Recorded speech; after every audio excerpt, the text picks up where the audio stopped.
Hello there, welcome back to another fundamental video about investing in stocks. Now, if you like what you see, hit subscribe.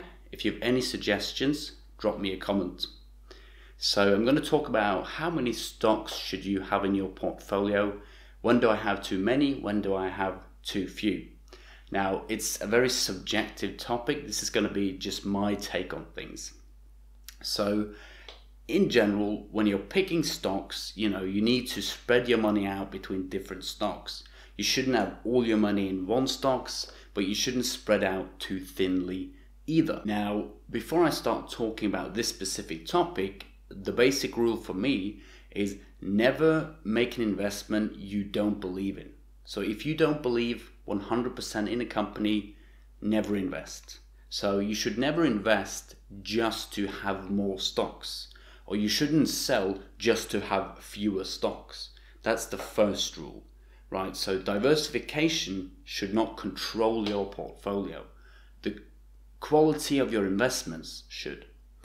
And you should not have too few and not too many. Now, for those of you holding index funds, just to get that out of the way, or ETFs, what I would say is, you can put all your money in one ETF, like an S&P 500 or a global index fund, but in general I think you want one US fund, preferably paying a dividend. So like an S&P 500, you could go with VOO, SPY, you can go with VTI, you can go with a dividend one like VYM and so on, or SCHB. These are broadly diversified US indexes. But I also think you should have one international. So you could go with a Chinese one like FXI, you could go with VPL, you could go with VGK, VEU, emerging markets, or you could go with like a Chinese tech in QQQC or CQQQ from Schwab, I believe. So there are many options out there, but I think you should at least have one US and one international. Preferably paying a dividend from both of them, because if you're putting all your money in one fund, it should pay some dividend, right? Because you can't rely on capital appreciation only with an index fund. If you're picking stocks like I am, again, you should only make investments you believe in, but depending on how much money you have, there are some golden rules that I would follow in terms of how many stocks you actually have in your portfolio. Now remember, first of all, you should spread your money out between different sectors and different risk levels. So large cap, small cap, different sectors like tech, financials, healthcare, manufacturing, biotech, and so on. You don't want to have all your money in tech companies in the NASDAQ or all your money in manufacturing and so on. So now if you only have $1,000 invested, so not a lot of money, maybe you've just started out investing, I would go with one stock. Find a blue chip stock, paying a dividend. I wouldn't really bother diversifying too much because you're going to pay a lot of fees, and $1,000 is not enough to go around for many different stocks. So just pick one. If you're closing in on $5,000, so you've got some size to your portfolio now, I would probably have at least 3 stocks. Same rules apply. Maybe have 3 different sectors, one high risk, one medium, one low risk, some dividends, some growth, and that's about it.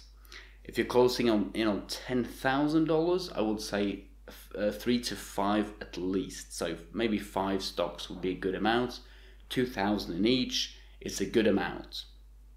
And the reason why I keep it on the low side is that if you force yourself to only have 5 stocks with $2,000 in them each, it forces yourself to only make investments you believe in. But if you're throwing around $200 here, $300 there, you're gonna be, hey, what the heck? I don't really know.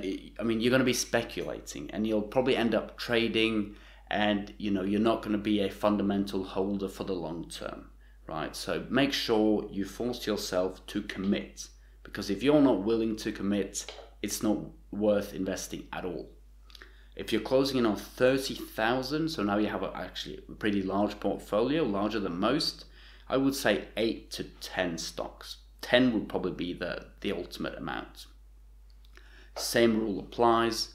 At this point, you can probably have some safe, stable holdings like blue chip stocks paying dividend, and then you can have some risky plays, maybe some international plays, and just sort of use the whole scale, the whole spectrum, because you don't want, in my opinion, you don't want all your money in, you know, Kraft Heinz and Coca-Cola and Walmart and these sort of slow-moving dividend stocks. I think you should have some growth in there and some more speculative investments as well, because you have more money to play around with.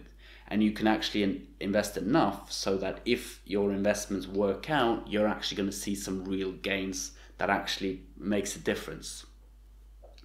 If you have about 50,000, which is where I'm going to end it, which is around the size of my portfolio, I think you should have 13 to 15 stocks.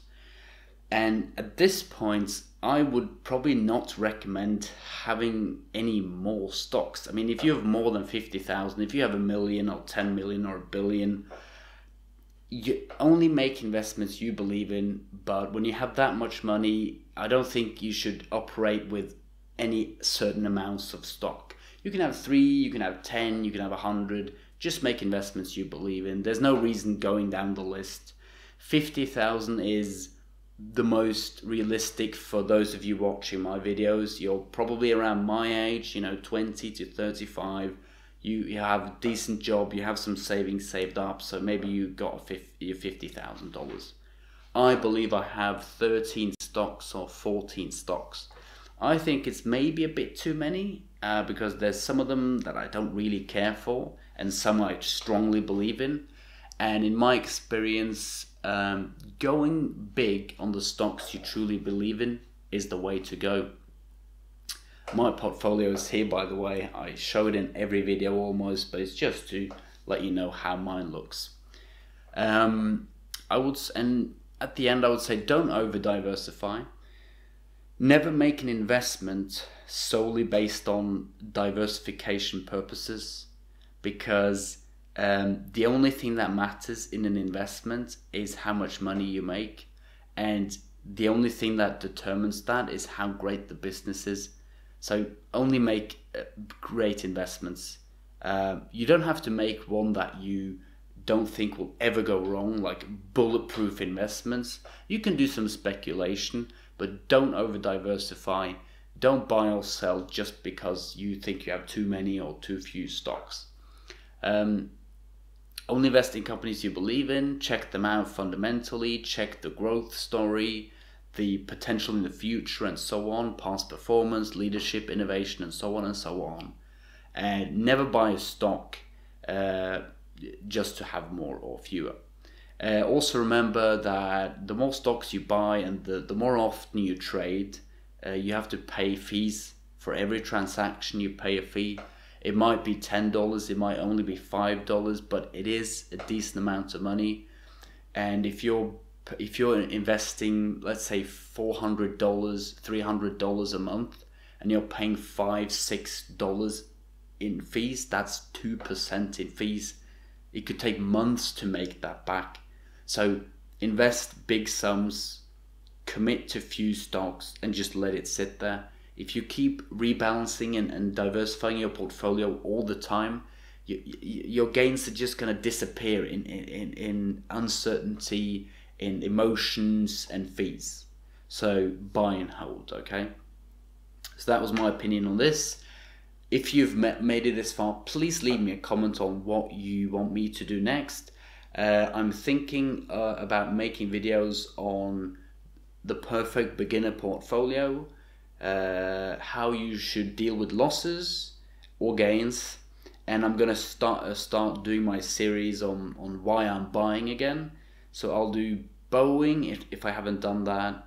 I've got Domino's Pizza, Square Payments, I've got D&B, I've got AeroVironment, MongoDB, and maybe Nvidia. So let me know which of those you want to see, and I'll see you guys in my next video. As always, subscribe, drop me a comment,